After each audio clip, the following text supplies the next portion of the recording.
line in the sand. Yeah, that's right, we're gonna tell you how to do your job now. That's the fine line between safety and liberty. And it zigzags all over the map like a cancer. You can figure out a way to fix your history. Either way, it's already moved on past you.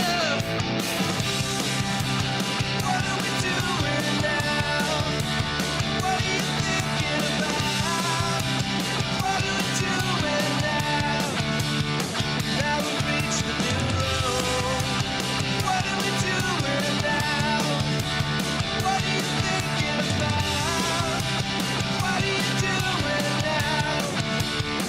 Now we've reached the new road. A new road. A new road. A new road. A new road. A new road. A new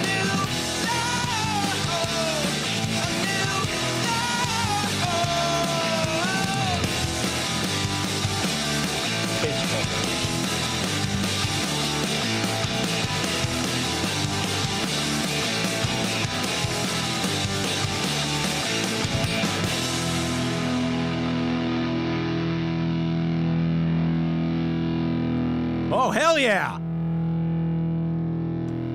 How's it going, everybody? We're live. Live stream chat. I see you on here. We do not have a song of the day yet. Come on. Ooh. I see Brianna, Ro, Jim, Frank.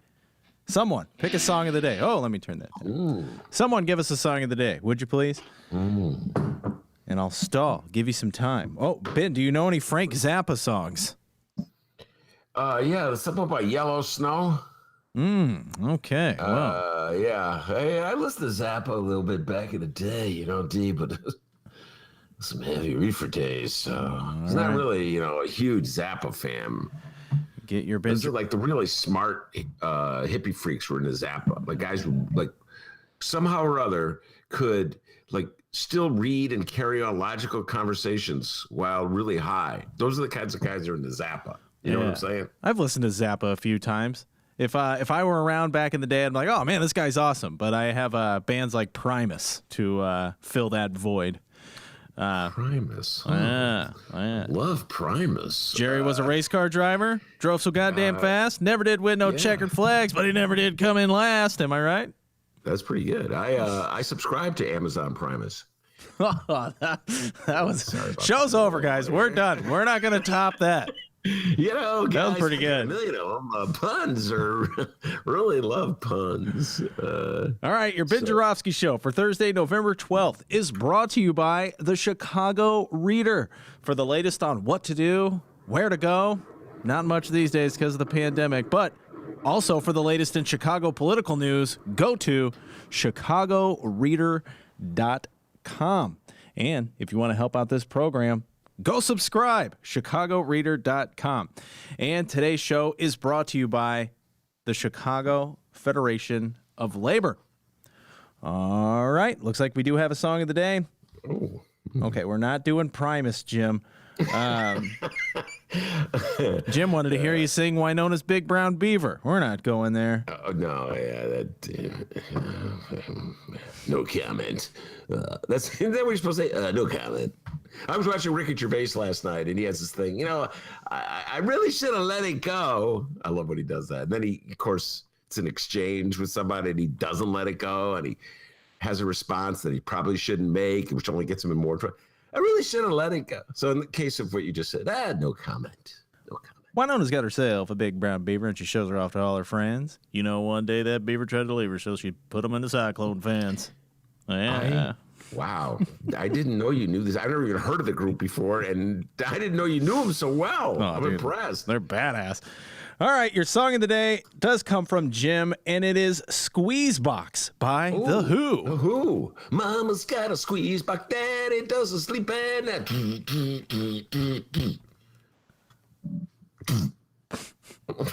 All right. The Ben Joravsky Show starts now.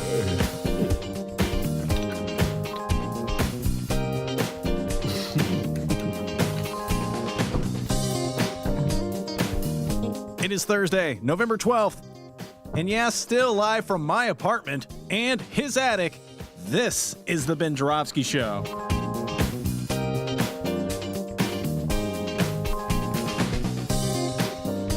Today on the program, it's the long-awaited Ben Joravsky Show return of political activist Loreen Targos.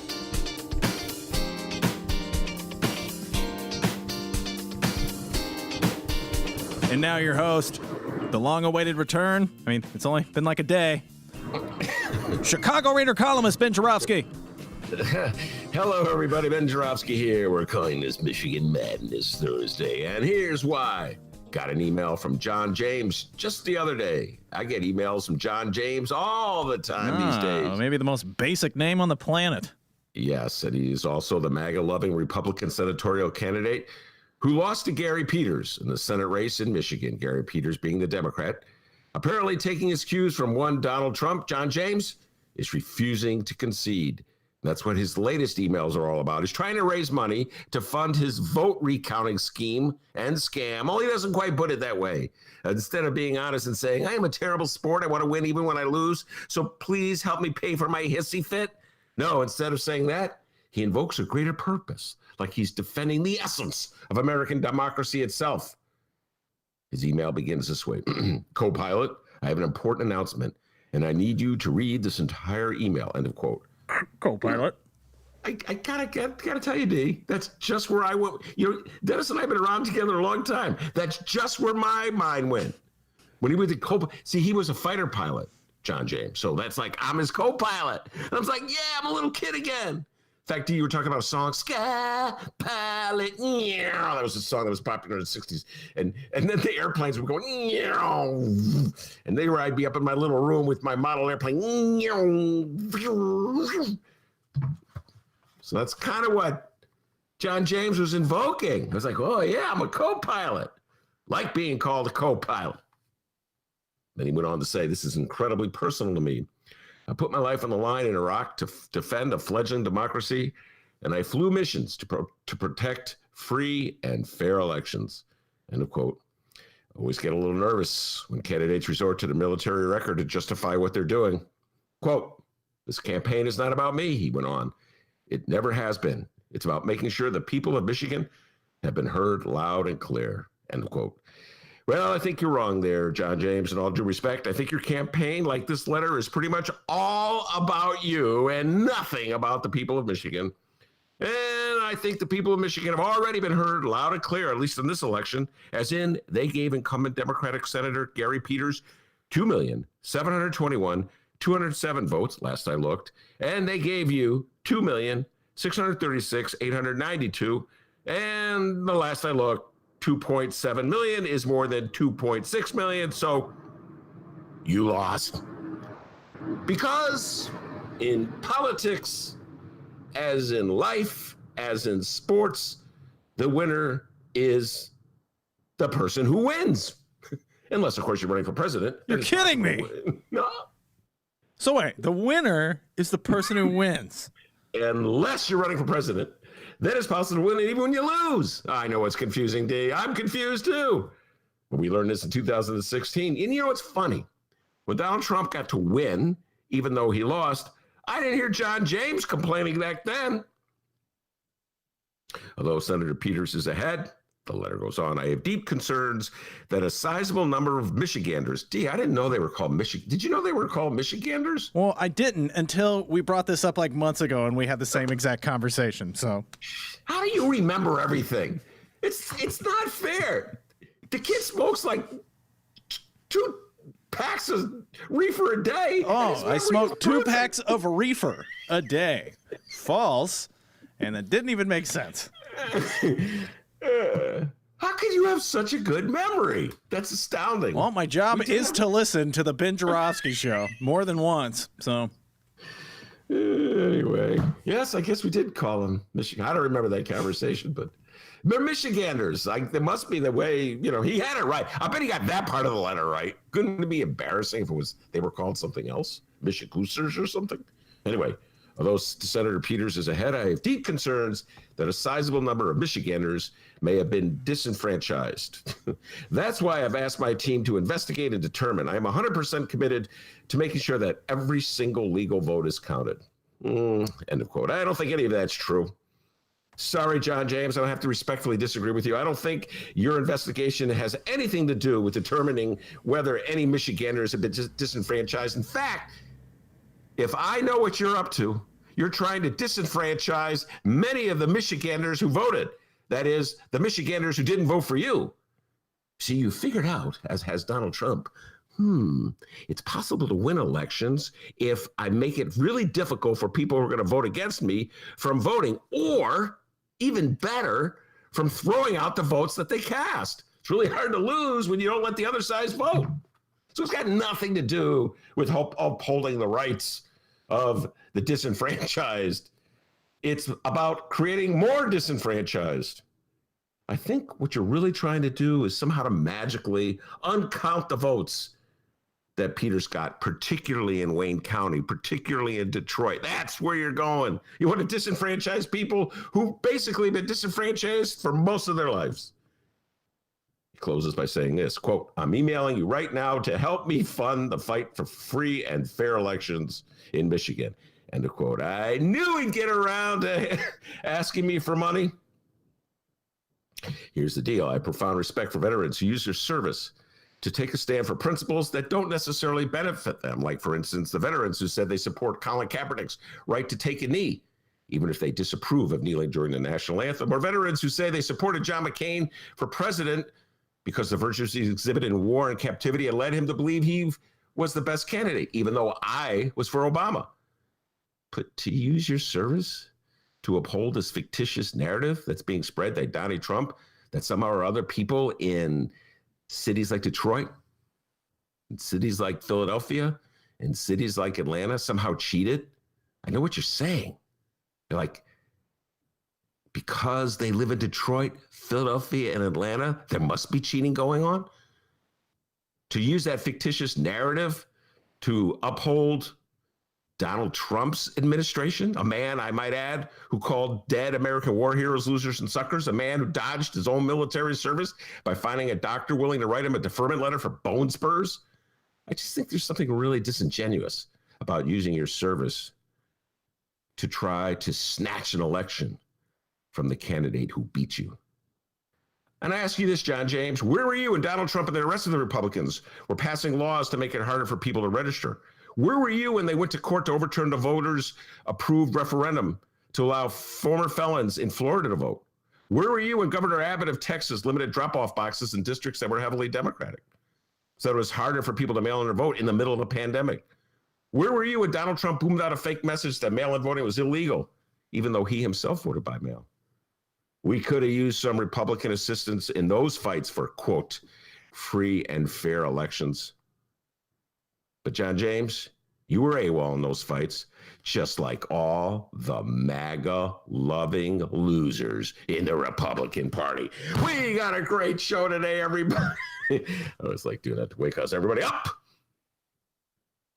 Loreen Targos and the EPA will be here, our favorite scientist. EPA scientist, activist, union woman.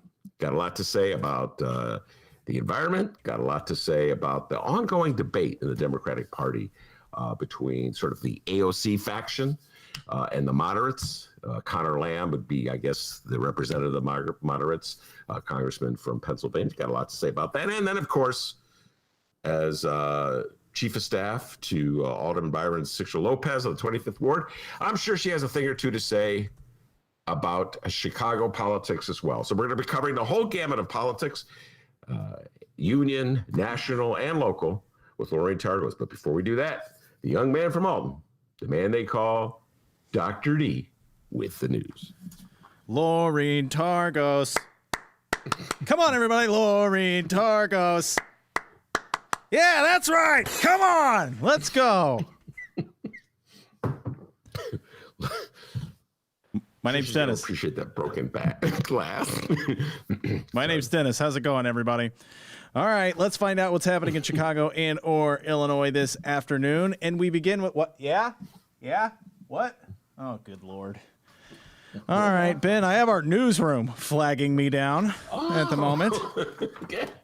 Needed a little help over here in the apartment. I brought one of the newsroom guys over. They're helping me out here. Oh, this better be good. Hold on. Let me run into the newsroom real quick. We must have some breaking news here. Just hang tight. I'm going to go to the newsroom. Hey, come on. Make it quick. We're live. Don't embarrass me. All right. Did you give him a raise? Never. Yeah. Okay. Tough in the newsroom. All right. Wait. I got the story. Oh, Jesus Christ. You're kidding me. Your 2020 Illinois general election results. I am so sick of this election. The 14th congressional district race between Democratic incumbent Loreen Underwood and her Republican challenger, the milkman, Jim Oberweis, is still too close to call. We have the latest numbers. Thank you to the newsroom. This comes from the Chicago Sun-Times and Lynn Sweet. Freshman Representative Loreen Underwood is coming close to building a lead. GOP challenger Jim Oberweis cannot beat, her campaign told the Chicago Sun-Times on Wednesday. With more provisional and mail ballots being counted in the hard-fought race for the 14th congressional district seat, Underwood was ahead of Oberweis by 4,288 votes. A source told the Sun-Times some 5,000 votes remain to be counted. Underwood's number increased mainly from Will County votes. Oberweis would have to get an overwhelming abundance of those outstanding ballots to prevail. The latest numbers, according to the Associated Press, gives Underwood 50.5% to Oberweis's 49%. In raw numbers, that's 200,037 votes for Underwood to 190,749 votes for Oberweis. The Associated Press has not yet called the race. All right. Let me just say this. I'm really fair and objective about this, D, and very dispassionate as I consider these results. Loreen Underwood, of course, the Democrat. As she said, a freshman, as she's running for her first reelection. And James Oberweis, a very conservative Republican, wears the MAGA with pride, has run many times in many races before, is definitely of the right-wing persuasion. And so let me say this about the election. Sorry, that was really unprofessional. Wow, come on. You lose Oberweis. That was really unprofessional. You know, D, I've been following Donald Trump for so long now that I'm beginning to sound like Donald Trump. A loser. Yeah, well, Oberweis tried to pull a stunt straight out of Donald Trump's playbook. You know, he just declared himself the victor on election night. Oberweis, you know, we have this thing called counting votes. Ever heard of it? Oh, I win. Vote. Election's over, guys. Who wants ice cream? For one vote, I should have done that. I should have run in that election. And if my vote was the first one cast, that's it. Election's over. I win 1-0. Good, Loreen Underwood. But, you know, Loreen Targos was mildly critical of Loreen Underwood when I was talking to her. See what she has to say about her. I, of course, a big fan of Loreen Underwood. But Loreen was saying, well, you know, she could have pushed harder for health care for all or pushed it off for it. But maybe that's the reason the election was so close. Maybe she didn't go left enough. That's an interesting thought I hadn't thought of, D. Oh. So, but I don't know. It's on the other hand, Oberweis came hard at her. Again, one more time, this is why he was especially despicable, linking her to looting that occurred in Chicago, even though it has absolutely nothing to do with her. So I welcome those numbers, D, and I'm hoping that it builds, increases. Let's see, 5,000 votes outstanding, and she's up by 4,200, almost 4,300. Jimmy, don't know. Maybe you can cut a deal with Gary Peters and take some votes from him. Maybe he can like lend you votes. That's the next thing the Republicans do. I'm gonna lend votes. You know, I lost, so I don't. Actually, John James might be calling Oberweis. Go, can you lend me some votes? You're gonna lose. Could you lend? Republicans, man, you guys are the worst losers. You're terrible winners too, by the way. Donald Trump won the election last time around. I have that in quotes, even though he got fewer votes, and claimed he had a resounding mandate. Remember that? Resounding mandate. One of the greatest victories of all time. He lost the election. He lost the popular vote. Instead of like trying to be a candidate that worked in a coalition with Democrats, like a parliamentary style government where if you don't win the absolute majority, you kind of like have to work with your opponents. No, he claimed a mandate. So they're bad winners. They're bad losers. They're just bad all around. Bad, bad, bad. All right. Well, I cannot wait to announce the winner of this election. So, Ben Joravsky, for the sake of my sanity, when do you think this thing's going to end? Tomorrow? Well, it depends. Defined end. I hate to go all Bill Clinton on you. Oh, but, yeah. Yesterday we did mention that Oberweis will be going to court with this thing. So, oh, my God. You know what I mean? So it may be AP, a news outlet, which is sort of the barometer in these things, although the New York Times is not following them in Arizona for reasons I'll never know. They may declare Oberweis has lost. Let Loreen Underwood has won, but as you just pointed out, Oberweis will take it. So, D, we could be talking about this in December. Good Lord. Hey, Sagar Magani, get on it. Associated Press, come on. Oh, let me go to Sagar Magani. Remember that guy? Flash, yes. Sagar Magani. Oh, my God. It would be the old days when we were on AM radio together, and I can't remember the name of the station, but anyway. Oh, it was WCPT 820. They fired you. Oh, yeah, I forgot. That's great. Thank you for reminding me of that. Yeah, no problem. But so there would be that moment. I would be waiting for my guest to come in, and usually the guest was late. I'd be like, uh-oh. And usually I'm the one that has to run all the way to the front of the radio station to grab the guest and throw them into your studio as I produce the show, answer the phones, write the news. Oh, good God. The good memory. There's only 3 other people in the room closest to the door. I'm not leaving my room. I'm going to pretend I don't hear the doorbell. Ding, dong, ding, dong. Anyway, I just remember his voice coming over my headphones. Sagar Magani. Was he the congressional correspondent? I don't know. I'm Sagar Magani. But a lot of the stuff he gave me, I would listen to it and go, oh, good. That's new news. That's information I could use. To say something while I waited for the guest to come in. The tricks of the trade of AM radio.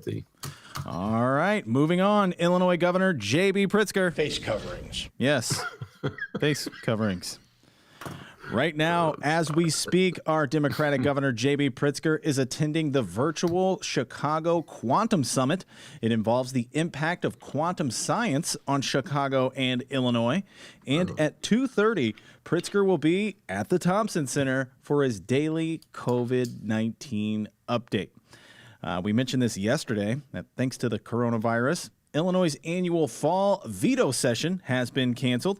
Senate President Don Harmon, along with Illinois' most polarizing figure, one Michael Joseph Madigan, and they must have realized that maybe the idea of getting 177 people together in one room to scream in each other's face back and forth about policy during a pandemic isn't the best idea. And apparently, they legally cannot have a virtual veto session.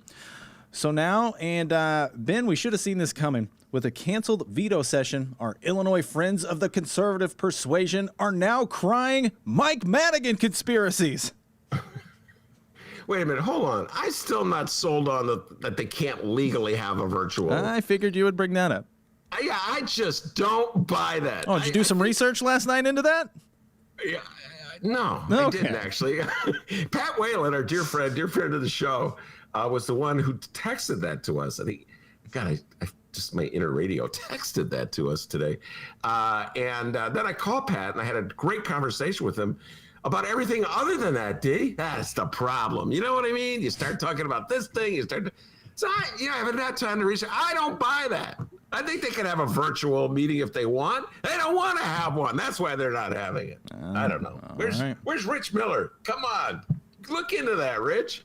All right, well, we have enough things to do, Ben. All right. We do have some Republican quotes to read for you this afternoon. Yes, just wait. Let me get my music ready here. Hold on a second. Let me see. Okay. Good to go. First up, it's Steve Reich, Republican state representative out of Woodstock, Illinois. Steve is wondering if there may be more to the veto session cancellation. State Representative Steve Reich, in a public press release, said, quote, "No one is discounting the severity of COVID-19, especially now that we are in the midst of a second wave. However, we were able to meet safely in May, and with proper precautions, we can meet safely now. We have a top-notch Springfield staff that pulled together a safe environment in May that included testing, mask mandates, and an abundance of hand sanitizer, and more than enough room to practice social distancing. Not one legislator contracted COVID-19 during our session in May, so we know full well the staff is capable of pulling this off." But wait, there's more. Yeah, I had a figure. Faked you out there. Reichs goes on to say, "I can't help but wonder if the cancellation has more to do with political unrest within the House Democratic caucus than it has to do with health and safety. I certainly hope that's not the case, because it would be a great injustice if Speaker Madigan has placed his political problems ahead of our ability to do the people's work during a scheduled veto session. We have a multi-billion-dollar budget hole to fill, and we need to be in session in order to have a voice in crafting a solution. In addition, I mentioned in a recent letter to the governor that we need to return to Springfield so we can hit the reset button on our COVID-19 response and work together on a better plan." Okay, that's it. Oh. Well, first of all, I was taking notes on that statement, that comment. I certainly hope this is not the case. I had a laugh when I chuckled when I saw that. I certainly hope, like, you made an accusation. Now you're like, oh, I certainly hope the accusation I made about my opponent is not true, because I wouldn't want people to think I actually wanted to think he was a dirty dog. My opponent's a dirty dog. I hope that's not the case. Hey, I'm with you. Let's get the meeting. I don't buy that it's unsafe. And I really don't buy you can't do it by Zoom. The whole world is doing Zoom. The city council does Zoom. I mean, good God. I think every city council, town council, village council throughout the state of Illinois is doing virtual meetings. So I don't know. Suddenly, wait. That's the thing. Like, let's say there is a rule against it. What is that rule etched in stone? Just cannot change that rule. That rule is just, it's carved in that tree over there. We can't change it. So I don't buy any of it. I'm with you. What was the guy's name? Oh boy, Reich. I'm with you, Reich. Something is afoul here. What could it be? Yeah, the Republicans. Oh, so you're with them. You think you're with him on this. You think it's because of Madigan they're canceling it. I absolutely believe that there's no reason they shouldn't have it.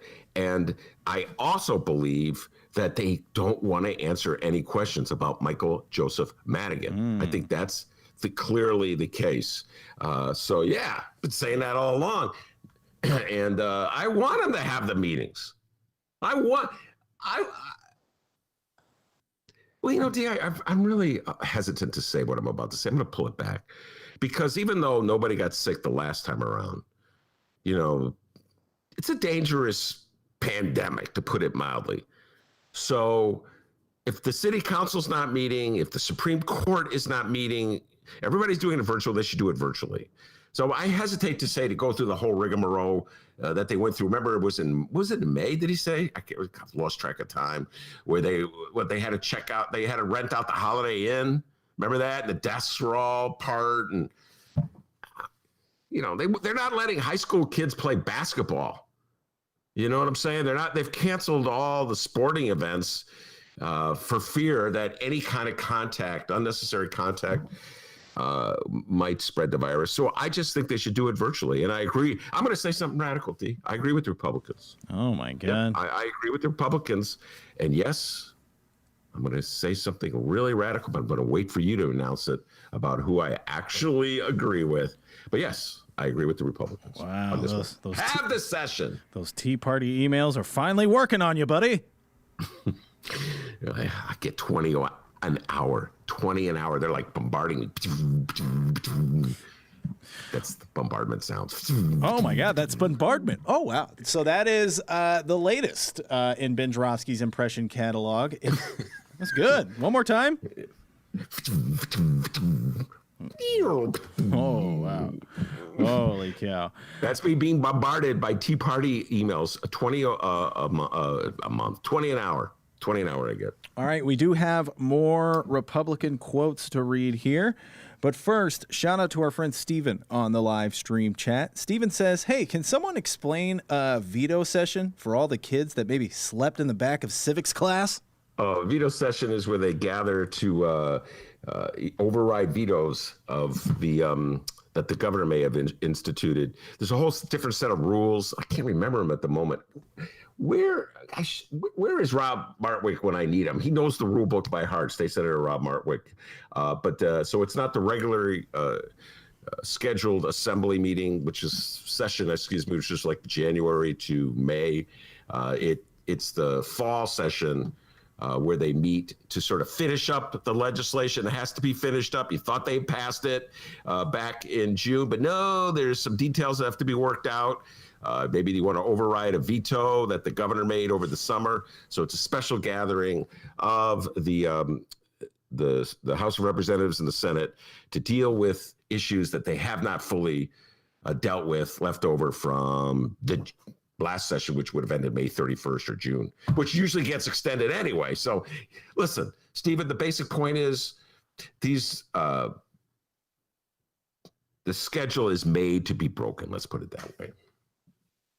All right, next up, it's Republican State Rep Amy Grant out of Wheaton, Illinois. Amy Grant's not buying it. She believes this session was canceled because of Madigan. Here's the statement from Grant.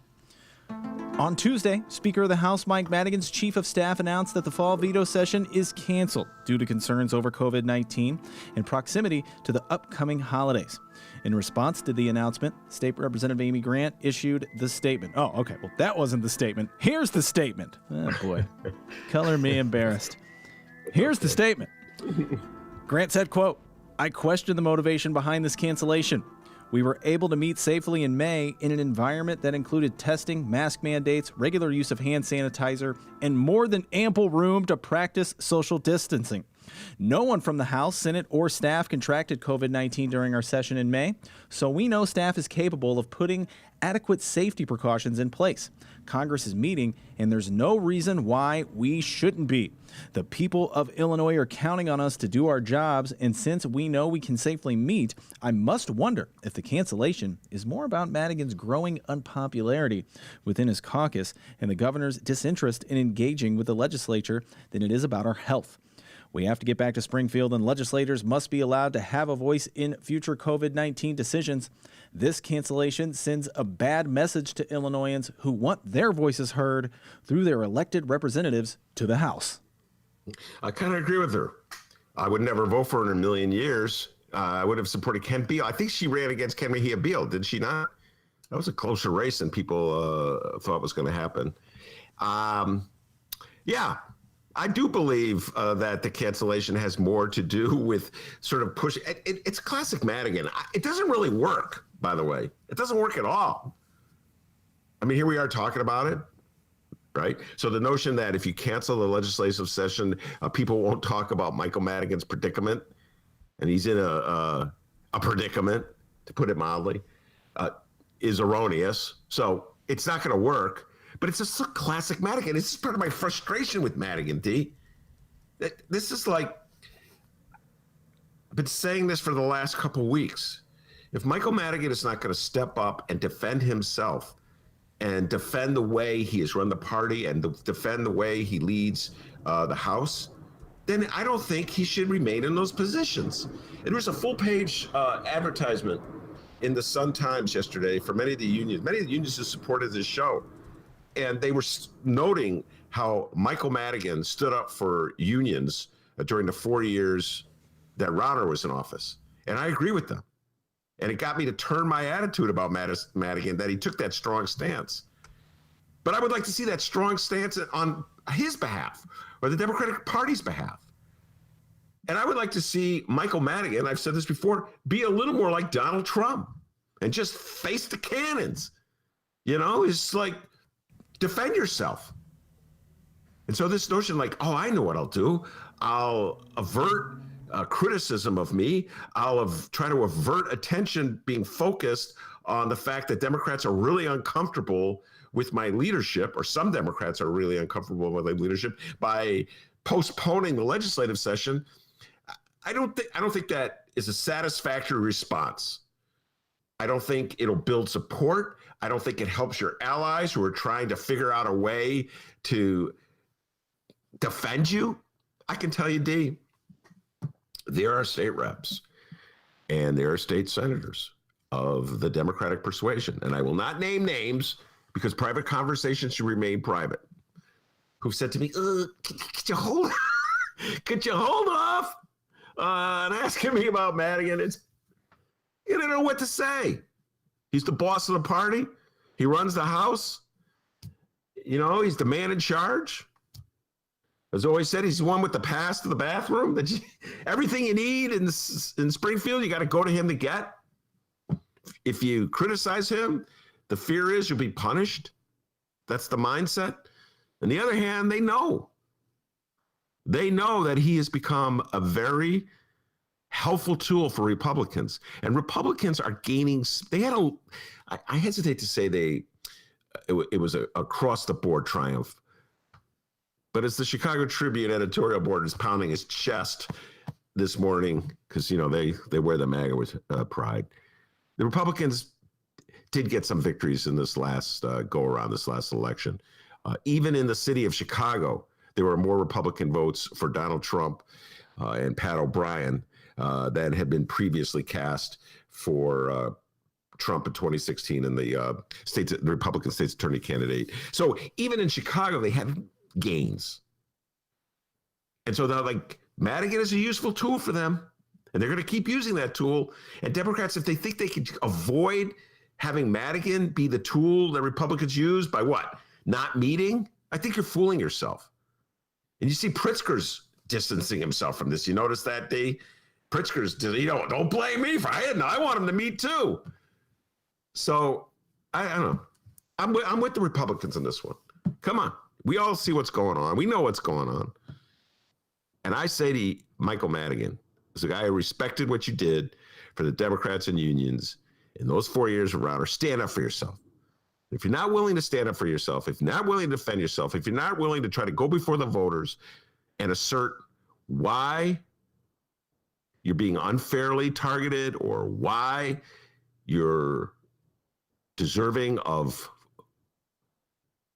4 more years, whatever it is, of leadership, if you're not willing to go do that, then step aside and have somebody in charge who is willing to be a public voice for the Democratic Party. These days of the Wizard of Oz, it's over, D. The days of where like the magic man with all the power in the back room, everybody dangling from his strings, it's got to end. It's a new age. Democrats will lose this state if they play completely by the old rules and the old ways. I really believe that. So if you're not willing to be the public face of the party that you lead, if you're not willing to stand before the microphones, step aside and let somebody else take charge. You know, if you're going to be the public face in 2020, the governor has 2 words for you. Face coverings. Put a covering on that public face. And finally, what a weird week it's been. On Tuesday, who saw this coming? We gave a shout out to Illinois State Rep Will Gazzardi. And today, we got to give a shout out to the Chicago Tribune editorial board. Because my God, you guys have given us so much content since this show has been around. The Tribune editorial board are going full on Alex Jones today. Yes, they are. Ladies and gentlemen, they have the documents. They sure are, man. Here's the Tribune editorial board. Rather than bring lawmakers back to the Capitol where face-to-face interactions could intensify conversations to oust him, rather than deal with a major budget shortfall, a pension crisis, or a timely legislative Black Caucus agenda that includes criminal justice reform, rather than pass overdue ethics legislation that would put the ComEd investigation in the spotlight, Madigan canceled veto session altogether. Let Governor J.B. Pritzker, who recently joined others in calling for Madigan's ouster as a state party chair, struggle with the budget and pension headaches himself. Make him wear the jacket. This is about that, too. Okay. Tribune. All right, look.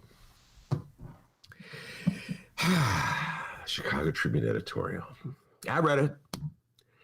And I know that many of my liberal friends have been urging me not to read Chicago Tribune editorials anymore. They always tell me, don't read them, Ben. Don't do that to yourself. But I got to go through life with an open mind. I got to see what the other side is saying. And my attitude about the Tribune, even though they have a point in this editorial, even though it's absolutely clear, the game that's going on in Springfield right now, it's so absolutely clear that the Tribune editorial writers see it. Even though that's the case, I'm sorry, D. I've said this before, I'll say it again. They have forfeited their right to be critical of Michael Joseph Madigan. Why, you ask? Good question, Dennis. The reason they have forfeited that right to be critical of Michael Joseph Madigan is because they've been too chicken to take a stand about Donald John Trump. Now, you know my position on this, ladies and gentlemen. If you're going to assert yourself as like a moral authority in politics, you cannot limit your criticism to one party or one person. You have to broaden it so that you stand for principles that encompass all parties and all politicians. So you can't just say, oh, I hate Michael Joseph Madigan. I'm going to invoke all these principles and use them to hammer him, and I'm going to pretend Donald John Trump doesn't exist. I remember when the New York Times broke the story about Donald John Trump's taxes and how he's ducking and dodging and using all these like slick moves, little sleazy moves to avoid paying his taxes. And he was facing a huge liability on this. He probably could face criminal prosecution if he's defeated, which is probably why he's fighting so hard to stay in office. I was like, oh, let's see what the Tribune has to say about that. Not a word, D. Not one word. I remember talking to my dear friend Mick Dumke about it, who's much more reasonable than I am. Much more, like I would say, just fair and consistent. Get that Midwestern fairness to him. I go, Mick, they didn't write about it. He was like, well, Ben, you don't understand. This is the way it works with editorials. See, they already have editorials they've already written. So if like you have breaking news, it takes a few days before they write the editorial. I go, oh, that's interesting. Well, the Sun-Times got it out. Well, their editorial out. Well, yeah, but you know, it takes a while. So I said, all right, I've been watching. Mick, I got to tell you, I've been watching. I think it's been 2 months. They still haven't gotten the editorial out. In other words, when it comes to Trump, they see nothing because their eyes are closed. When it comes to Trump, they hear nothing because their ears are closed. And then they want us to get all fired up at Michael Joseph Madigan. No. Sorry, guys. You can't ignore ethics violations that occur virtually every day in the Trump administration and then make a big deal about the ones on Madigan's watch. Just like with, oh my God, I still can't get over it. I still get the Kim Foxx re-election campaign. Huge editorial in the Tribune endorsing Pat O'Brien. Huge editorial, like the most important race in the country at that moment was Cook County State's attorney. And then like this little editorial about, you might vote for Joe Biden. Yeah. Should have been reversed. The Biden editorial should have been the huge across the page spread, supposed to buried at the bottom. So afraid of criticizing Donald Trump. So guys, I'm sorry, Tribune. Yeah, you may have had a point. Every now and then, D. Hey, what do they say? Even a broken watch is right twice a day. I think you were the one who taught me that, D. I actually think you taught me that saying. So, yeah, every now and then the Tribune gets it right. But I'm sorry. Till they take a stand about Donald Trump and the Republican Party's ethics violations, negatory. Here we go. Here's their license to write about Madigan. We got to rip it up. There you go. So that's what I think about the Chicago Tribune editorial, Dean. So there you are, the conservatives crying conspiracy over the canceled fall veto session. Hey, who knows? Before the end of the program, we may have a quote from downstate Rep. Darren Bailey on this. That is correct. I hear your Uncle Eldon's going to weigh in. Now, little Danny, listen. Dennis, I got a question for you. Okay. I'm starting to really believe that your Uncle Eldon is Darren Bailey. What do you think of that? No. Huh? No, not the case. Uncle? Have they ever been seen in the same room together? I mean, Bailey is a hog farmer. If Darren Bailey were my uncle, I'd have so much pork in my freezer. Yeah, there's that point. Good point. Come on. Now to the news in the city of Chicago. Chicago Mayor Lori Lightfoot. Don't bait us. Okay, we're not baiting you. Oh my God, that was a blab. I haven't heard that one in a while, D. That was the Kim Fox press conference, right? Wasn't that? Where's that from? Oh my goodness. Good times. Good times. Don't bait us. Yes. Okay. Right now, as we speak, Mayor Lori Lightfoot is at City Hall for her 12:45 p.m. update on the city's response to COVID-19. We will try to keep you posted on that as today's program rolls along. But we have enough Lightfoot pandemic news to discuss already. And hey, who remembers these classic Lori Lightfoot PSAs from a few months back? Apologies to all the Aries. But if you stay at home now, maybe you can celebrate with the Geminis later.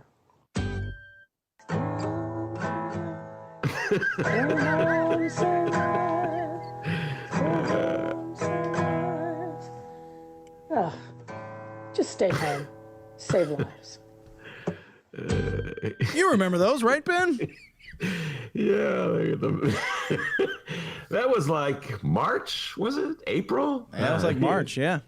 The good old days, D. The good old days. Yeah. By the way, we are the one who have marketed poor singing, all right? Lori Lightfoot, stay in your lane, lady, all right? That's our lane. Yeah. Well, the mayor is back with a new pandemic public service announcement, and in this new video, Lightfoot takes a jab at our soon-to-be former president Donald Trump's reelection failure, stating that science is back, baby. Also making an appearance in this video, the mayor's right-hand woman, Chicago Public Health Commissioner Dr. Allison Arwady. She reminds us to wash our dirty ass hands. This video begins with a nightmare sequence. Like to hear it? Here it goes. Heads up. The ones from a few months ago were way better. It's the latest PSA from Mayor Lightfoot and Dr. Allison Arwady.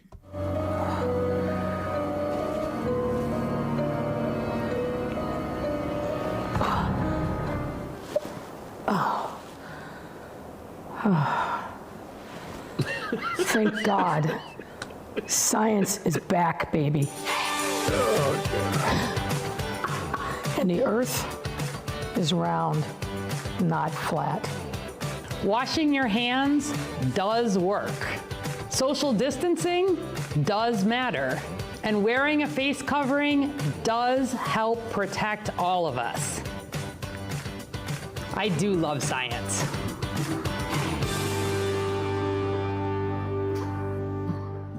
Get the guitar back, please. Yeah, and the haircut thing. Remember that? The good old days. Yeah, also I have to say, folks, you couldn't see it. I'm sure you've already seen it by now because our listeners are news junkies, so they're all over this stuff, and it's on Twitter. So, if you want to keep Ben from knowing something, put it on Twitter. But even I saw it on Twitter. Someone tweeted it to me, or texted it to me, I should say.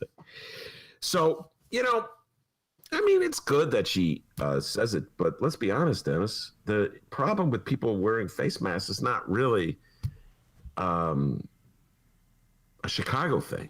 A lot of people in Chicago are wearing face masks. Is it important to reinforce it? I realize that there's a lot of people having parties where they don't wear the face masks. So I understand all that.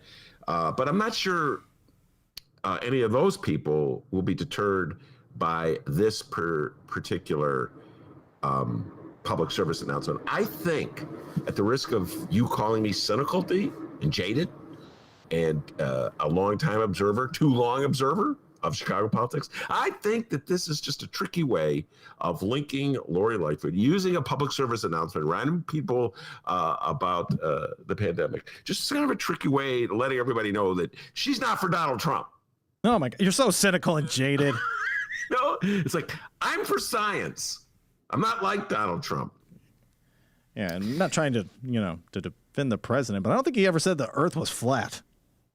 No, that was, who was it? The basketball player who said the earth was flat. Kyrie Irving said the earth was flat. Remember that one? Yeah. Guys, don't really engage Kyrie Irving in conversations about science.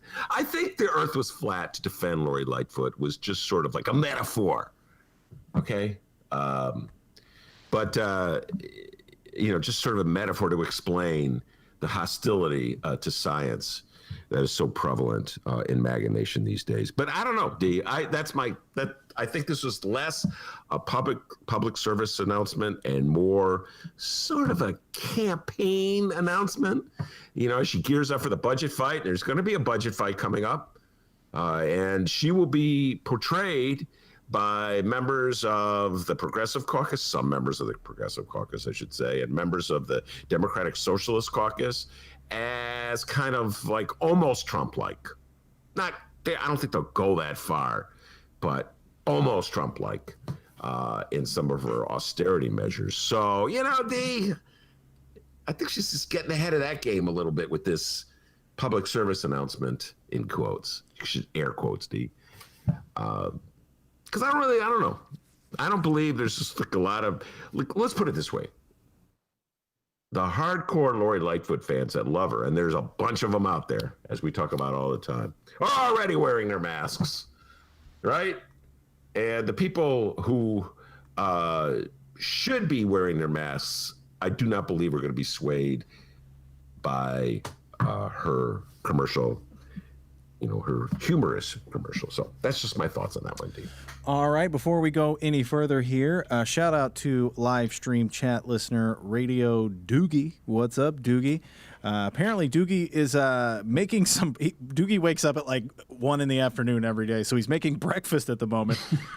And he let us know that he's in the kitchen, and right now we're on surround sound in Doogie's kitchen. So, Ben, if you could, can you give Doogie a little cat out of the bag?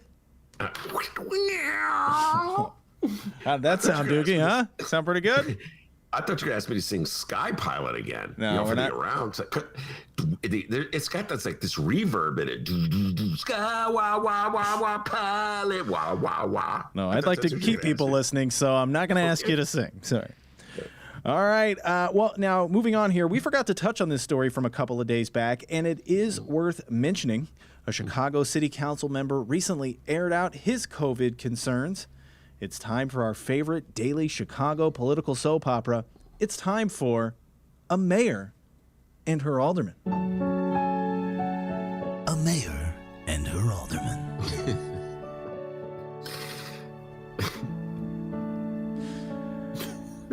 All right, today's episode of A Mayor and Her Alderman is starring Alderman Brendan Riley. Ben, of what ward?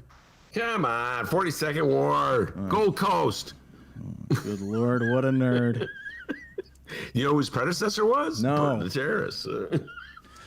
I can't remember who Bert Nateris' predecessor was because Bert was elected in 1971. That's when Bert was elected, 1971.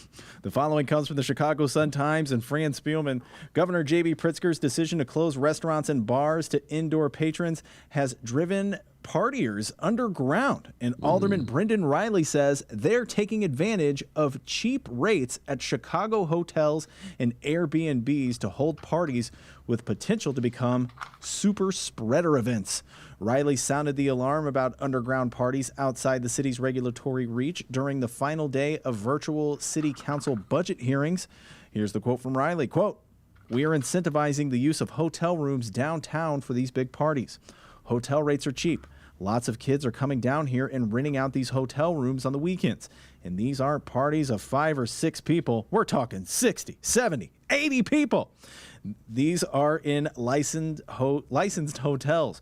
Riley said he has talked to the Illinois Hotel and Lodging Association about the problem, saying, quote, they're great, and so are their members. But there are a few hotels that have turned this into a business model. Riley went on to say, quote, they are literally profiting off the fact that bars and restaurants have been closed. Layer on top of that all of the Airbnb parties that are being thrown, never mind the private residence parties being thrown, huge groups, totally unregulated, no masks, no distancing, super spreader events. Bars and restaurants are being penalized for all of that bad behavior, and shutting down a regulated industry that does a really good job enforcing the city's and the state's rules only is going to grow the opportunity for these super spreader events in hotels, Airbnbs, and private residences. Ben Joravsky, your thoughts? You know, this story was in today's Sun Times, so I don't know. I know that's not germane anything, but it was on the line 2 days ago. D, could you look into that? Why it took 2 days to get in the newspaper for geezers like me to read? But I found it interesting. Brendan Riley, I was like, whenever I read a story like this, I'm always, oh God, here's the cynic in me again, trying to figure out what's his real agenda. Why is he raising this as a particular issue? And when you got to that quote, D, where he goes, bars and restaurants are being penalized for all of that bad behavior, I got a feeling, this is really an attempt to stick up for bars and restaurants and throwing hotels under the bus. Uh-oh, here's that bus. Go over the bus. I've been wrestling with this one for a long time now. Everybody knows that I'm kind of flagging in the breeze with this one, because I really do I feel for the restaurants and the people who work in restaurants, and I want them to stay open. And so I really struggle with this. If you do regulate a restaurant, doesn't that limit it? I mean, on one hand, it's like if they want all these legislators to get together in Springfield and they say that's safe, that's what everybody's saying right now, right? We just got finished quoting all these legislators in the Chicago Tribune editorial. They said it must be true, right, D? So they want everybody to get together there. But we cannot tolerate anybody in a restaurant right now. So, yeah, I understand why you would want to stand up for Brendan Riley. They're key constituents of yours. Your ward, the 42nd Ward, the Gold Coast, has a lot of bars and a lot of restaurants in it. And I'm sure they're very generous donors to your campaign. So I understand you want to stand up to them. But God damn, you're throwing the hotels under the bus here. I mean, the reality is that a good chunk of the people in and around Chicago do not take the virus seriously. And these are people who are not going to be swayed by a Lori Lightfoot PSA, and they're not going to be swayed by appeals from Dr. Allison Arwady or Governor Pritzker. It's unfortunate. And so if they can gather in a hotel room to have a party, they'll do that. If they can gather in their house to have a party, they'll do that. And I just think to a certain degree, D, that this is just a way Brendan Riley putting pressure like hotels to try to make hotels the bad guy, to maybe put some pressure on the mayor to allow a little freedom and leeway for restaurants. So Brendan, you're standing up for your constituents, I guess, is one way of looking at it. But I'm not sure that hotels are any more the bad guys in this than whatever. Remember the house on the west side, when all the people in that house were the bad guys? Mayor Lori Lightfoot was really mad having parties in their homes. I think it's just in general, as you put it, D, people don't want to abide by social distancing rules and regulations and recommendations. They want to continue their life as it's always been. And so we're paying a price. Human error, I guess it is, that is keeping this pandemic going. So what will happen next for Riley? Well, I guess we won't find out until our next episode of A Mayor and Her Alderman. A mayor and her alderman. I want an answer. It's not something you ignore. I think you're 100% full of shit is what I think. You think read my offense and fuck you then. Okay. Are you reading the magazine there? No, I just got this article here I wanted to set up because I had to switch the pages of the Tribune to get to the editorial. Now I had to go back to the article. But I'm looking at the clock. We got Loreen about ready to come in. Maybe I'll hold this off until we return. What do you think, D? I think we're going to do a show decision here. What do you think? That sounds like a great idea. All right, everybody. It's Loreen. She's texting me here. I'm going to reach out to Loreen. We're going to get her on the program here. Remember, follow us online at Benny J Show, BENNY, the letter J Show, on Facebook, Twitter, and Instagram. You can always send us an email at BennyJShow@gmail.com and call the Ben Joravsky Show. That's right. We have a phone number, 708-658-4788. That number again, 708-658-4788. Leave us a voicemail. Tell us what's on your mind. Watch your language. And who knows, we may play your voicemail on the next Ben Joravsky Show. Don't go anywhere. The Ben Joravsky Show will be right back. We are live from my apartment and his attic. Yeah, you just heard the brown line there. Michael Girardi up next.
Stay home. Save lives. Hour number 2 of your Ben Joravsky Show for Thursday, November 12th, is brought to you by the Chicago Reader and the Chicago Federation of Labor. Benny J, take it away. One of my favorite guests is with us, Loreen Targos. She covers a lot of bases on this show. EPA scientist, union activist. She is a political activist, chief advisor to her husband, Byron Sixer Lopez, alderman of the 25th Ward, a Renaissance lady when it comes to politics, and a good friend of the show. Welcome back, Loreen. Thanks for having me on, Ben. It's been too long since you were last on, and I have dutifully sent you a cheat sheet with the topics we want to cover. We have a lot of topics having to do with the EPA, with union activism at the EPA. One of my favorite unions is the one that you're in, and talk about rollbacks by the EPA, then move it to sort of national politics, AOC, and her criticism at moderates, and then close it on the local level. So that's kind of the agenda we're going to pursue. Let's start with what's going on at the EPA. Donald Trump lost. Yay. Joe Biden won. Your union has had a very difficult time, to put it mildly, Loreen, with the Trump administration.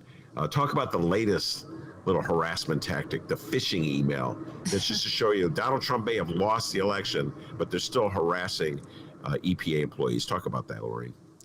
Yeah, it was really silly. Last Tuesday, the day before Veterans Day, they sent out an email saying, update to the telework policy post COVID-19. And so, for folks who are paying attention, they'll know that this whole pandemic, the Trump administration has been trying to make an example of EPA employees in particular, to send them back to work so that they could create this illusion that everyone can go back to work, because EPA workers are going back to work on public transportation, going to their offices. We fought that all summer.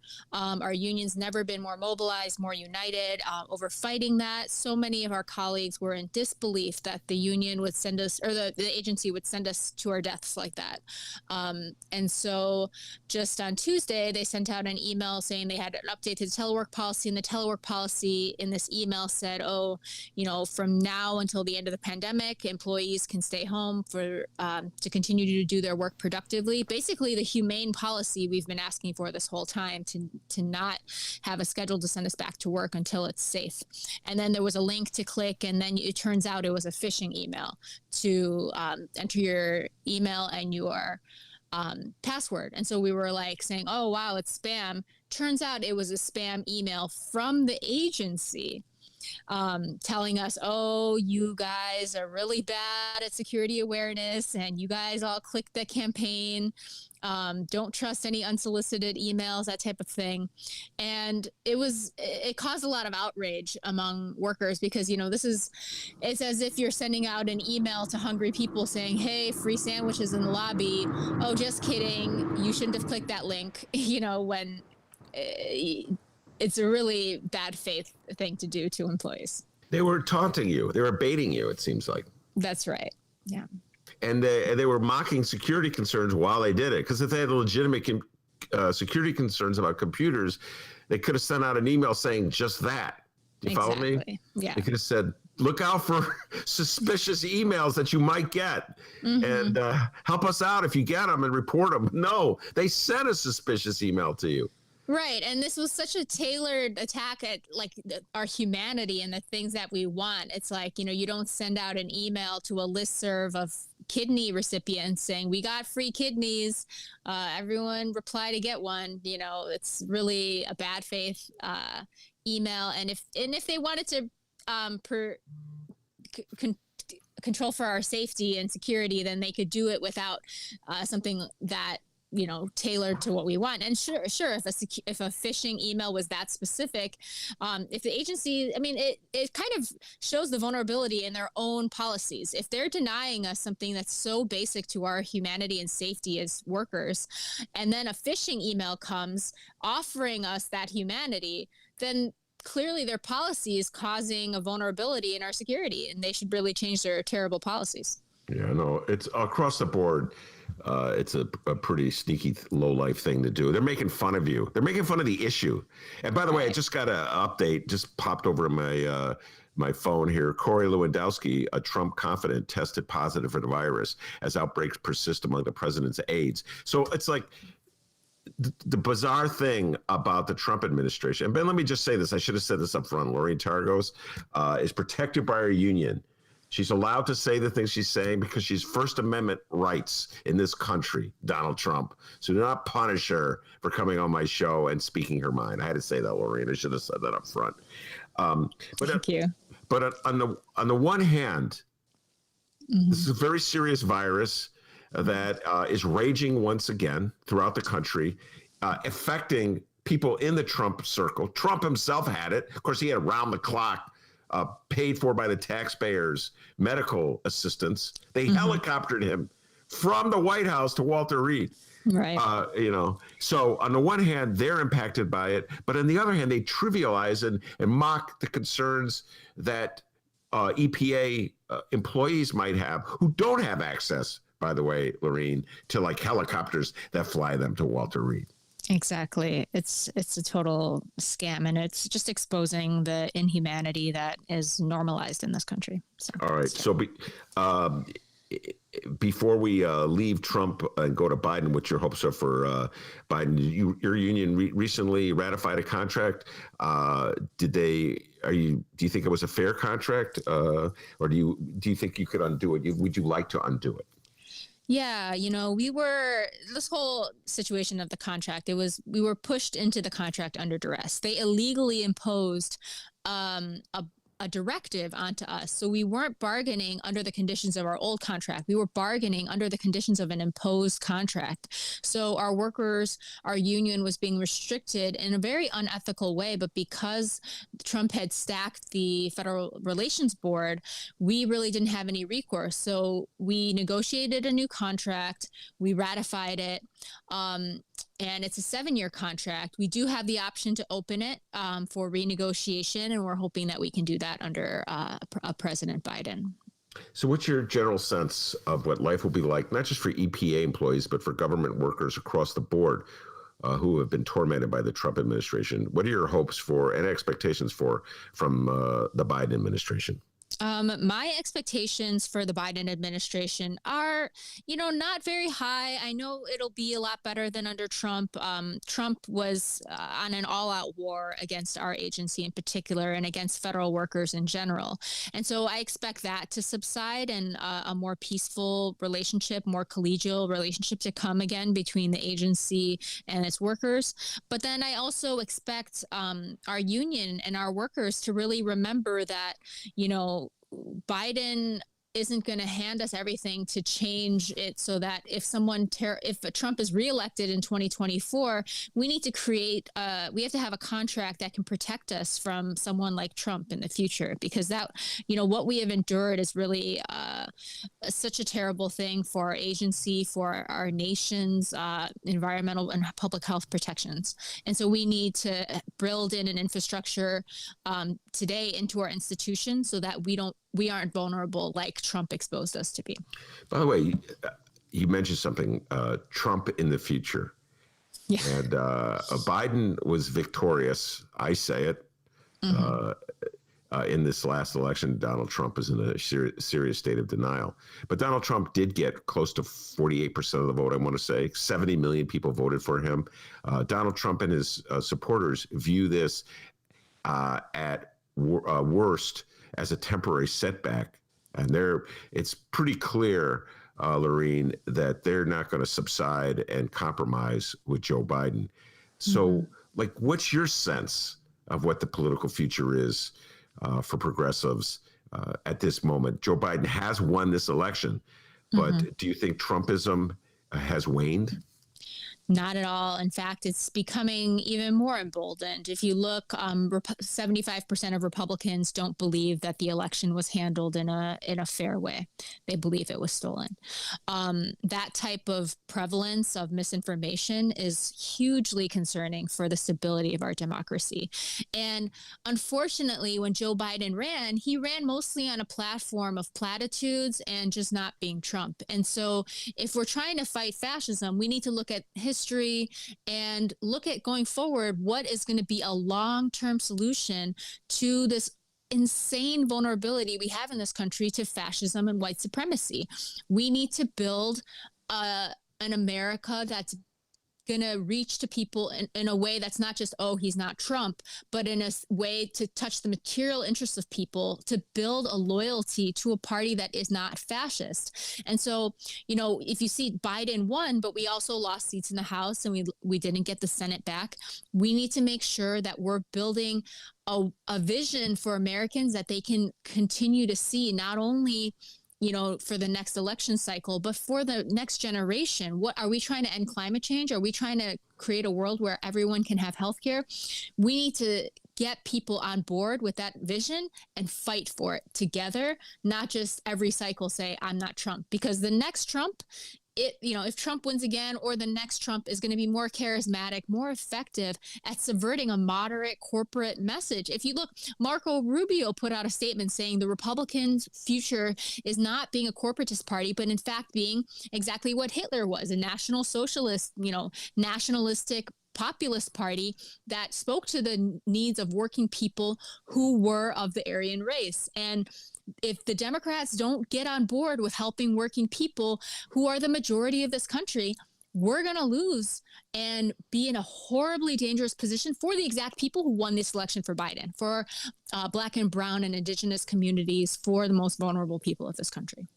Let's get a little more specific. I'm thinking right now of the new Green Deal and the way in which Donald Trump and Mike Pence weaponized that. Just the phrase itself, it rang a certain bell in the minds of voters. And one of the things I was disappointed with Joe Biden and Kamala Harris in those debates is that they did not defend the concepts behind the new Green Deals, almost as they bought into the criticism that Donald Trump was making. And later, moderates would tell me, Loreen, they go, Ben, you got to understand, this is about winning Pennsylvania.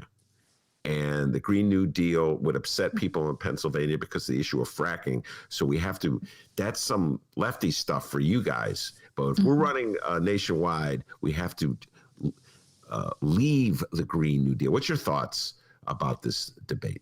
My thoughts about that are that it's not true. I mean, we look at, there were 98 co-sponsors of the Green New Deal who were on the ballot.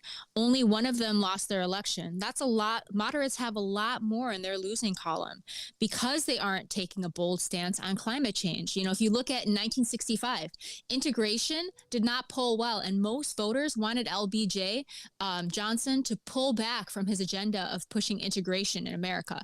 Now, the Green New Deal and Medicare for all, these should not be partisan issues. These are basic human rights, just like the ability for Black and white people to integrate in public space was a human right. And so they really need to stop looking at the wins and thinking that's what's going to win their election, but instead be leaders. Are we electing followers who follow the corporate party line, or are we electing leaders who are going to change the community for the better? I agree with you. What you said about integration was the right thing. But LBJ, he did say it when he signed the Civil Rights Bill. Well, there goes the South. And guess what? The South was gone. I think he did the right thing. I think we needed the Civil Rights Bill passed. But the reality is that the Democratic Party was not able to translate that particular legislation into what you call like a material way to win over voters. And voters were manipulated and still are being manipulated by the Republican Party. How can, in a material way, how can Democrats and progressives use the Green New Deal to win over voters in districts where the Democrats aren't popular? Well, we're seeing like even a Fox News poll had the Green New Deal, calling the things that are called for in the Green New Deal being overwhelmingly supported. I think over 70% of voters on a Fox News poll supported increasing government spending on green and renewable energy. And if we have elected officials like AOC, now Cori Bush, Bernie Sanders, and a whole cadre of new leaders who are out there who can let people know the truth about the Green New Deal. Of course, if we allow Republicans and corporate Democrats to dominate the narrative about the Green New Deal, then they're going to make sure to undersell it in the way that think tanks always do, corporate think tanks always do. But when AOC and Bernie Sanders went before a coal mining crowd in like West Virginia to talk about, a just transition for people, ordinary people know that the future isn't in coal. They know their grandchildren are not going to be mining coal for a living and feeding their families with it. And they want to know that they have elected officials that care about them, that care about their future, that are going to invest in a sustainable future, not only for themselves, but their families. And that's something that we can pitch if we have, if we're speaking candidly, a media that isn't profit driven by these same people who are big donors to both major parties. So we really need to talk about how are we going to democratize our media and mass communication. Social media was a huge problem. I mean, we have huge problems in this country, and we need spaces in the public where we can have reasonable discussions like adults instead of looking at sound bites on different corporate-owned cable channels. Another issue that was a concern to me during the Trump administration, and we talked about it so much when you were on the show, and the rollbacks at the EPA in terms of protecting the environment. I was very disappointed that the Democrats didn't make more of an issue of this. And then my centrist friends would tell me, Ben, nobody cares about this like you do, which is always funny when my centrist friends lecture me. But anyway, I disagree, Loreen. I feel as though, again, the Democratic Party lost an opportunity to really put the focus on Trump in this area. I remember, I think it was in the vice presidential debate where Mike Pence said something was absolutely preposterous. Loreen, he said, we're the most environmental friendly administration ever, something like that. The water is more pristine than it's ever been. The air is clean. I'm like, what country, what universe, what alternative reality are you existing in? And yet the Dems, they just don't counterpunch when the Republicans. Why do you think there's that reluctance? I think it's, because they don't want to clean the water up that much either. I mean, centrist Democrats are opposing the Green New Deal. I'm concerned that some of these things that Trump rolled back, they're going to allow to keep in place. We're in this position where Mitch McConnell is still the head of the Senate and Joe Biden's the president. Who knows what kind of, circus act they're going to have for us where they say, oh, Mitch McConnell's stopping me from this and Biden stopping Mitch McConnell from that. And, we need leaders that we can trust who we're certain are going to push an agenda that puts the environment and human health first. And I'm not certain that, if Biden if they wanted to clean up Flint, if they wanted to win Michigan by more than they won it by, they could have gone to Flint and said, we're going to replace all your pipes and we're going to go to Chicago and replace all the lead pipes there.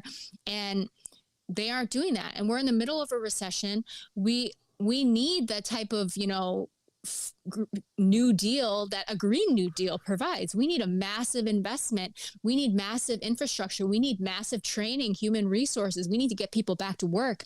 And I don't see a plan yet. They're moving warp speed at talking about transitions. They're appointing all these folks, but I don't see a plan to get America back to work. I don't see a plan to fix our crumbling infrastructure.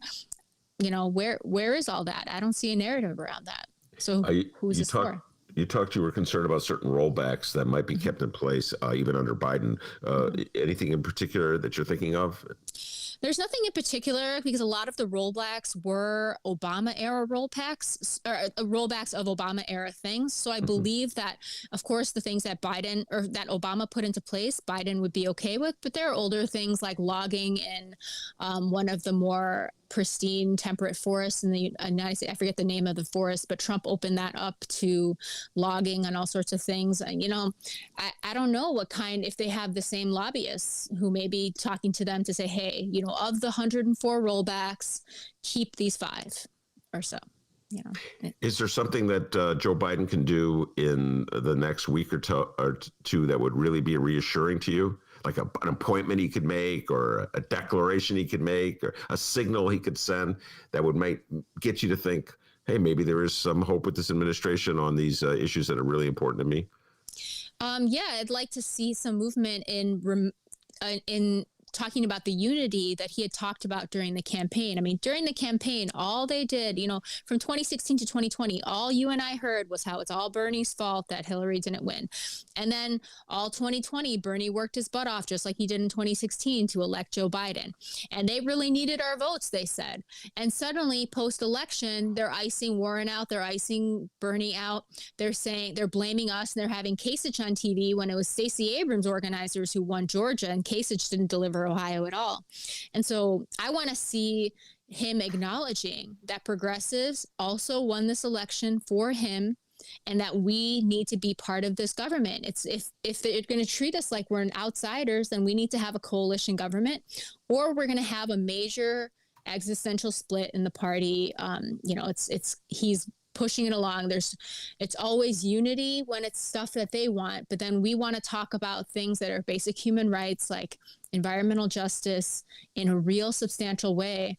And you just don't see the determination to bring in people who, Rashida Tlaib ran up the percentages in her district to win Michigan. Ilhan Omar ran up the percentages in Minnesota. And yet you don't see those two party leaders being embraced by this administration. And I want to see that embrace before I can trust that this administration is really going to listen to a majority of Americans. All right, Loreen, my advice to you is don't hold your breath on that one. All right, let's shift to some local conversation. I know you and I will be having the larger discussions about national politics for a long time. Let's go to the local scene. We're in the middle of a budget season here in Chicago. And in many ways, I just point this out, Chicago is a microcosm of the country. And so the larger budget issues that you were talking about in the Democratic Party are live in our very own city council with the mayor and some of the more progressive aldermen, like your husband, Dee. Just to start off, I'd like to play that PSA announcement that we already played, get Loreen's response to it. I know she's heard it already because she sent me a tweet, Mayor Lori Lightfoot's PSA. We'll play it and get your thoughts about it, Loreen, and then move on to budget talk. Go ahead, Dee.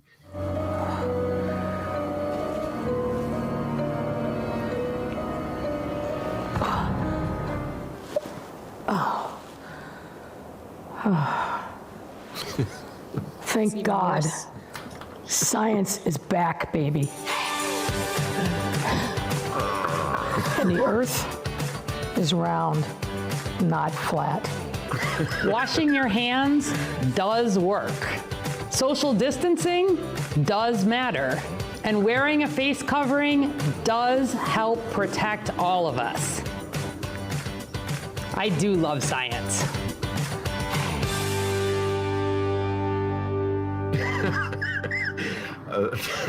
The voice at the end was the health department head.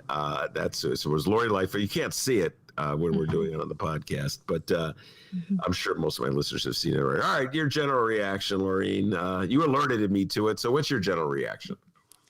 It's a perfect example of the disappointment with the Democratic Party. I mean, Lori Lightfoot says science is back, and yet it was her dismissal of science and listening to lobbyists, which made her open up the bars at the beginning of October, which is why Illinois has the worst COVID rates and COVID death rates in the country right now. Worse than Arizona, worse than Texas, worse than New York. Illinois is the worst right now because of her explicit rejection of science. And and because she still has COVID rules on her press pool, no one can go in there and point that out to her. Yeah, but science, it's funny. You're a scientist, and science is just, the word itself, Loreen, has become, how do I put it? It's like a mask. Mm-hmm. You know what I mean? It's like wearing a mask now. I'm for science, so that makes you a Democrat. I don't trust society. Makes you Republican. It's so bizarre. I got to tell you, Loreen, I'm confession time here. I was not a good student when it came to science at all. Mm-hmm. And so my general attitude about science is, well, I'm just going to trust the people who are experts at it. And I'm not going to trust the people who clearly know nothing about it or know about as much as I do. You mm-hmm. follow what I'm saying? Yeah. And I just get the sense that as a political, it's become shorthand for something. So like Lori Lightfoot says, I believe in science. And then she has the globe. I don't know if you saw it. The globe is, the earth mm-hmm. is round. Yeah. Like go ahead. It's such a, I don't know, they've made it into a culture war. And, if we're talking about unity, I mean, no one's, like Dr. Awardi said, washing your hand works. Nobody's debating whether or not washing your hands is good. We need to elevate the conversation. I mean, Lori Lightfoot has $1.5 million budget for her press. And that's where this came from, for press aides and all that. And this is what she does to create a productive conversation. I mean, the city of Chicago is a perfect example of how it's a Democrat-run city, and yet there's nothing progressive going on to address the needs of the most vulnerable people. How is that video doing anything to help the working class people that she sent back to work by opening up bars and restaurants when it was unsafe to do so? Well, it's clear that the restaurant industry in this town and in this state is being battered by the pandemic and by the closings. And so absolutely what is needed is assistance from the federal government. We're not getting any assistance from the federal government. And I'm a little disappointed that this is not more of a united appeal mm-hmm. from all the players in the state of Illinois. It's so bizarre in the state because the Democrats and the Republicans are divided on this very issue. You don't hear any Republicans calling for assistance from the feds. I would have liked to have seen a PSA on that front. Mm-hmm. Do you follow what I'm saying? Because you can't open the bars and restaurants. I mean, if you can't open the bars and restaurants, there's a lot of people out of work. Mm-hmm. So I'm sympathetic to them. Do you follow what I'm saying? Yeah, I mean, we really need a national freeze on debt. The biggest cost, I've talked to restaurant owners across the city. The biggest cost is rent. The ones who own their building have been able to survive because they've been able to ask their mortgage companies for, forbearance. But people who pay rent are not getting support from their landlords. Banks are not doing anything to help these folks. Everyone who's going out to work or going out and catching COVID is going out for two reasons: leisure or work. And work is where we really have the ability, we can shame them all we want about leisure and say, oh, don't go to Thanksgiving and don't go to your friend's house. But going to work and that's the type of thing that we really need to do as a government, to pay people to stay home, freeze debt so people can stay home, so that we can get over this point where it's spreading like crazy. Do a 4-week lockdown, pay people for that 4-week lockdown. And by the end of the 4 weeks, have invested in a universal contact tracing and testing program so we can get to where almost tons of other countries have successfully accomplished, where they're being able to be partially open and they're able to get their economy going, but people aren't catching COVID left and right and dying. Mm-hmm. And instead we're involved in this bizarre little battle over washing your hands and wearing a mask. I know you and I are wearing masks. Dennis is wearing, Byron is wearing a mask. Lori, like, you know what I'm saying? Yeah. The Republican Party has made not wearing a mask their mantra. And so it's so easy for Democratic politicians just to fight the mask war because everybody on their side is on that. It's a lot harder to fight for the things that you were just talking about. Yeah, I mean, how, like, the city of Chicago, the state of Illinois could definitely do something where they say, hey, if this bank wants to do business in our state, they need to do some sort of accommodation for these restaurant owners. Have we seen any initiative on that? No. And I'm certainly not the smartest person in the room. And so somebody is capable of thinking of that. There's no political will coming from the top.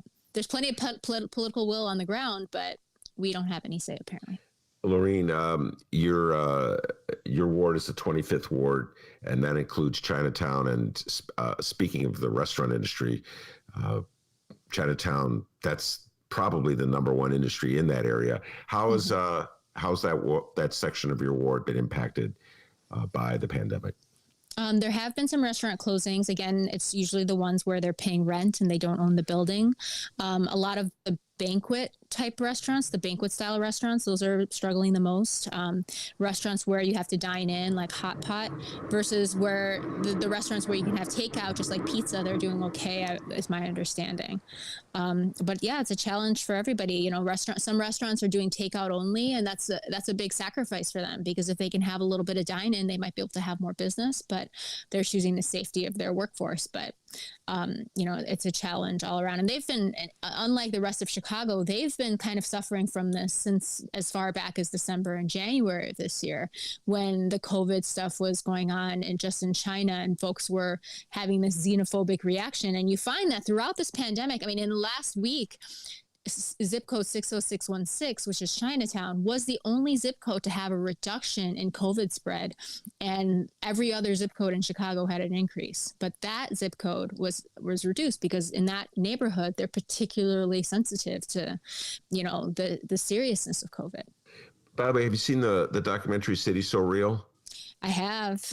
The scenes in Chinatown with the restaurant owners during those are powerful scenes. I don't know if you remember what I'm talking about. There's a lot of powerful scenes in the movie. I'm just, when you mentioned the restaurants in Chinatown, I urge everybody to check that flick out. All right, this is all a prelude to a budget debate that we're about to have in the Chicago City Council. What priorities would you like to see emerge from the budget? I really hope that the mayor is forced back from her position on taxing the poor during this pandemic.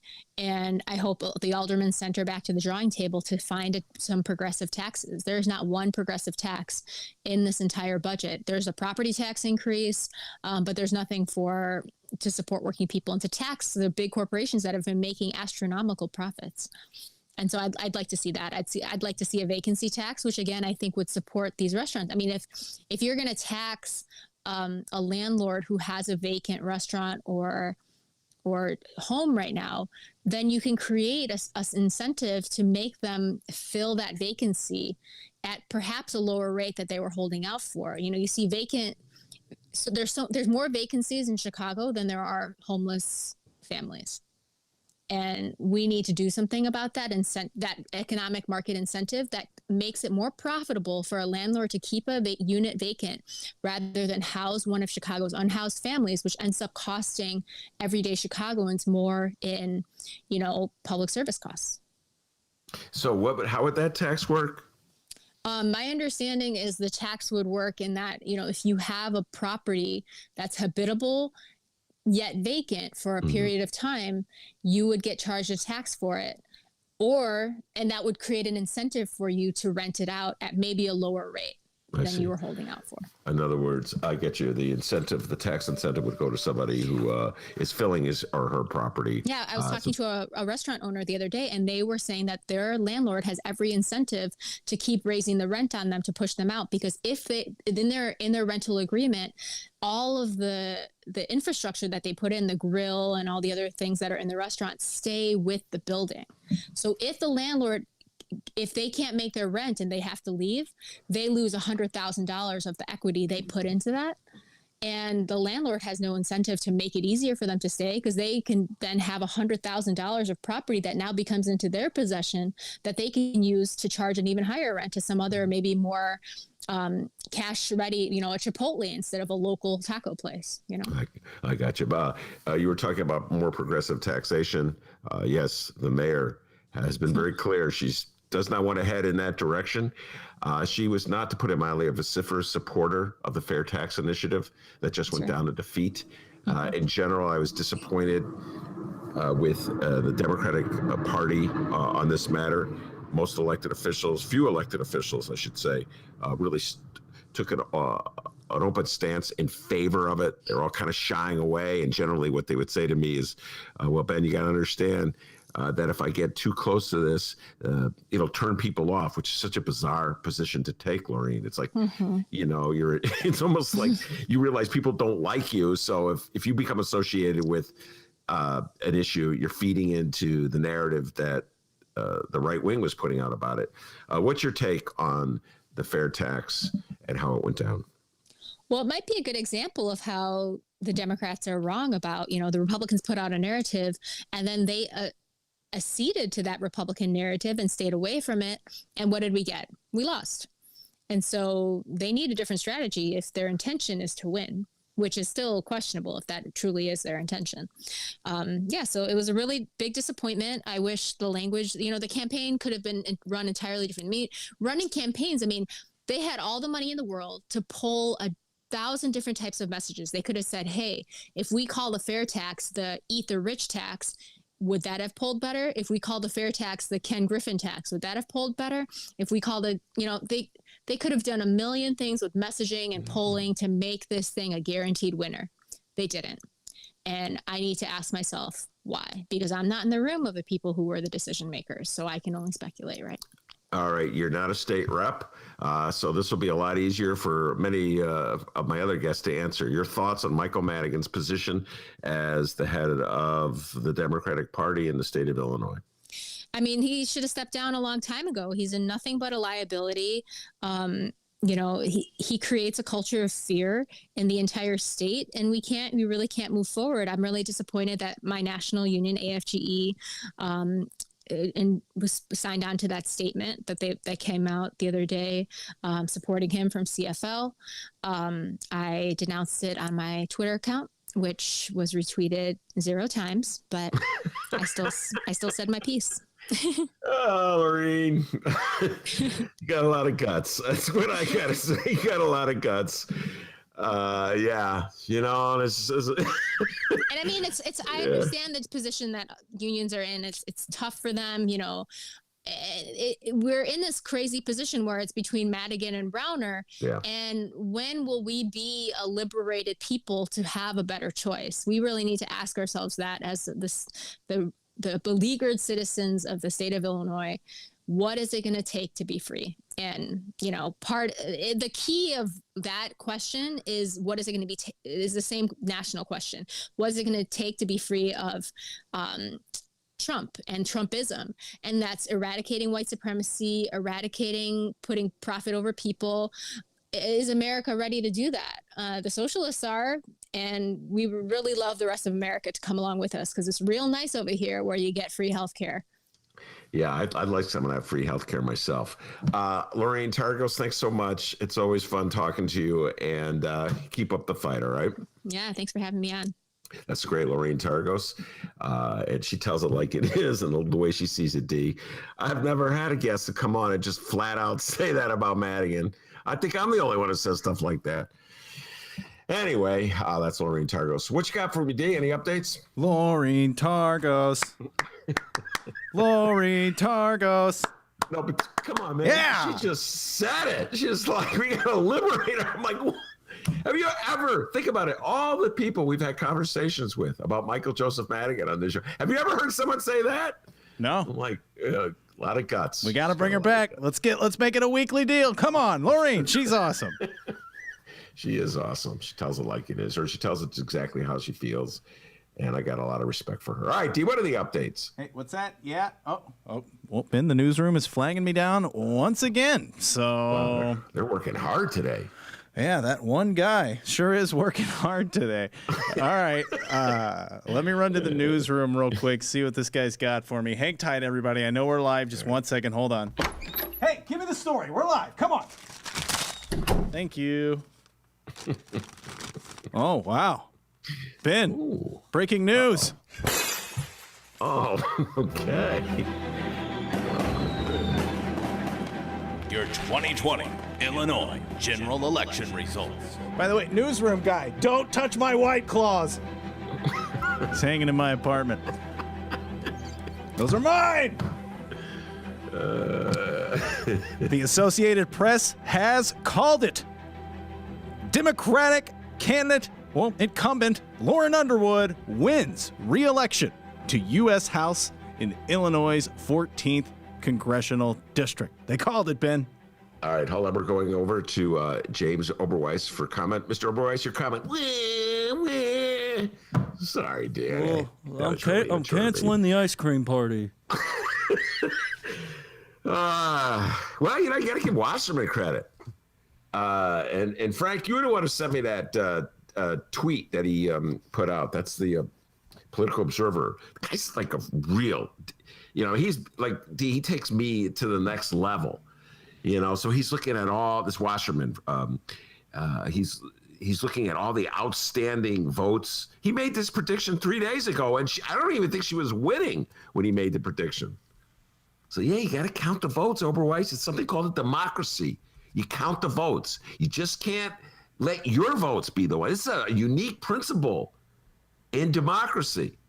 John James up in Michigan, are you listening? Donnie Trump in Washington, are you listening? You count the votes. You don't just end an election while you're ahead, even if there's more outstanding votes. Now, it's funny. The Republicans understand that principle when they are losing at the outset.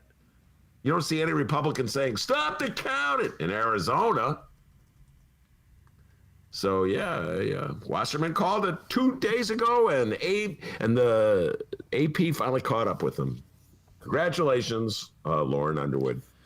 All right, more breaking news. Oh, my Lord. Chicago Mayor Lori Lightfoot. Good afternoon, everyone. Oh, hey, good afternoon, Mayor. How are you? Going? The following comes from the Chicago Sun-Times, and Fran the Woe Man Spielman. Warning that 1,000 more Chicagoans could die by year's end. Mayor Lightfoot today issued a stay-at-home advisory and slapped a mandatory 10-person lid on social gatherings to control a second surge of coronavirus cases that will be worse than the first. Lightfoot implored Chicagoans to shake off COVID fatigue, order small turkeys this Thanksgiving, and resist the temptation to open their homes to extended families. Lightfoot said, quote, if we continue on the path we're on and you, me, and others don't step up and do more, we could see at least 1,000 more Chicagoans die by the end of the year. No one can maintain the status quo in the face of this very stark reality, the mayor said. The city once again is trying to bend the curve of new cases to get our lives back to some sense of normalcy. We're a long way from where we need to be, said Mayor Lightfoot. Yeah, this is the tough Mayor Lightfoot as opposed to the nice Mayor Lightfoot that was portrayed in that PSA that we've been playing all day. I find this so frustrating. It's particularly after listening to Loreen Targos, just some excellent suggestions proposals she was putting out there. There's just no unity. Well, there's no unity in the country at all on this matter. That we've talked about that so much. But even within the Democratic Party, making some kind of concerted appeal to the national government to not only just approach to dealing with the pandemic itself, but just an approach into assisting people and industries that are really clobbered by it. The inability to make a living at this point. So yeah, it's a very frustrating time. And it's so bizarre to hear the mayor. It's just this one little corner of, it's a big corner to us because we live here deep, but it's just one little corner of the country and of the universe. And it just seems like we're so divided in this country right now on this very important issue. Very frustrating indeed. All right, and now what has come to be maybe my least favorite thing to do on the program, listing mitigation rules. All right, here we go. Non-essential out-of-state travel is a no-no. So are at-home gatherings with anybody outside your immediate household, except for essential staff, which includes home healthcare workers or educators. The 10-person limit on meetings and social events also takes effect 6 a.m. on Monday. Fitness clubs, retail stores, hairdressers, barbershops, and movie theaters that have their own capacity mandates are not impacted by the 10-person limit. Generally, the capacity ceiling at those locations is 40% or 50 people, whichever is fewer. City Hall is also launching a community outreach effort in coronavirus hotspots on the northwest and southwest sides. More than 1,000 city employees and 550 contact tracers will join forces with hundreds of community-based organizations to reach vulnerable Chicagoans under the plan. Yeah, scary times. We knew it was coming. And I don't know how long this one's going to last, D. But the fire pit. Have you over? We're going to have the fire pit, D. So is that going to be illegal under this? You know, like this little pit we put logs in. You have a fire. You can sit outside. Wait, are you saying you got a new fire pit? Yeah. Hell yeah, dude. That's exactly what I'm saying. Oh, my God. In anticipation of this. But I don't know. Are the rules going to say you can't sit around the fire pit? I don't know what the rules are. Only one way to find out. Let's have that fire pit party, buddy. Maybe eight people. I don't know. Yeah, we'll limit it. It's going to be a small party, all right, Mayor? I swear. It's just we're definitely not getting anywhere close to 10. Maybe the bowling team. All right. I love fire pits. You're going to look out your window one night at like 1 a.m. Who said homeless man? That's just me. Snuck in your backyard at a little fire pit party. Yeah. Well, I know. My wife's all excited about it. You know, that she's really into like building fires and stuff. So it'll be fun. What's up we can do in December, D? We'll be sitting around the fire pit, right? Hell yeah. But no reefer. No reefer, because you and I are both off a reefer, right? No well, reefer. I mean, if someone has it around, we'll smoke that. You know what I mean? All right. What the hell? You know, it's a fire pit. What are you going to do around a fire pit? Yes, Brianna on the live stream chat. Fire pits rock. It is true. Yeah. All right. That's our show today, everybody. Make sure to reach out to us. Several ways to do that. At Benny J Show, BENNY, the letter J Show on Facebook, Twitter, and Instagram. You can always send us an email, bennyjshow@gmail.com. Leave your name and where you're from. Very helpful. Makes it sound really good on a podcast when we read your voice or your email. And you can call the Ben Joravsky Show. It's true. 708-658-4788. The number again, 708-658-4788. Listener Jim sent us a voicemail while we were doing the show. Jim, not playing that voicemail. It's a really inside baseball and what the live stream chat was talking about today. Looking for a voicemail that everybody can relate to when they hear it. 708-658-4788. Oh, and of course, the Ben Joravsky Show, brought to you by Fire Pits. That is correct. All right, thanks to Loreen Targos. Great job as always. And of course, the man, the myth, the legend, the pride and joy of Alton, Illinois, without whom this show would be possible. As Loreen could tell you, and as Lori Lightfoot can tell you, it's one thing Loreen and Lori agree on. Back home in Alton, they call him Dr. D. Give yourself a raise, take it out of petty cash. See you tomorrow, everybody. Good afternoon, everyone. Good afternoon, everyone. That is correct. That is correct.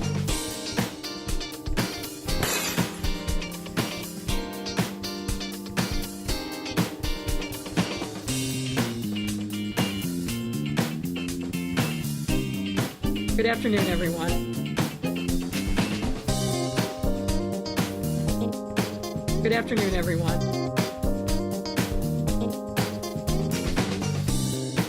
That is correct. That is correct. Good afternoon, everyone.